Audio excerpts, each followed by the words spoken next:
নমস্কার বন্ধুরা, আজ আমি আবারও আপনাদের সামনে সেই পুরনো রামরঙ্গন কমলা, চাইনিজ কমলা ভিডিও নিয়ে চলে এলাম।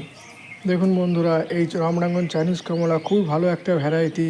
এই ভ্যারাইটিটা অবশ্যই আপনারা আপনাদের ছাদ বাগানে করতে পারেন। প্রচুর পরিমাণে ফল ধরে, আর এই ফলটা খেতে খারাপ না, হালকা টক মিষ্টি স্বাদের ফল, খুবই সুন্দর খেতে লাগে। ভেতরে বীজ থাকলেও এই ফলটা অনেক কমলার থেকেই ভালো, কারণ দেখতেও সুন্দর, গাছে প্রচুর পরিমাণে ফল ধরে, আর ছাদ বাগানে করলে তো অসাধারণ লাগে দেখতে। তাই অবশ্যই আপনারা এই কমলা আপনাদের ছাদ বাগানে লাগান। দেখুন বন্ধুরা কত সুন্দর। এবার আমি এটাকে ছাড়িয়ে দেখাবো আপনাদেরকে, কত সুন্দর। এটা একটা ছোট ছোট প্যাকেটের মধ্যে রয়েছে, তাতেই ফল ধরেছে। তাই অবশ্যই আপনারা এই কমলা আপনাদের কালেকশানে রাখুন। খুবই সুন্দর, যে যাই বলুক, অনেক কমলার থেকেই এটা ভালো। আমি নাম বলছি না, দার্জিলিং কমলা টমলা অনেক কমলা যেগুলো লাগালে ডায়ব্যাক লাগে, কিন্তু এর ডায়ব্যাক লাগার প্রবণতাও কম। তাই অবশ্যই আপনারা চাইনিজ কমলা ছাদ বাগানে করুন।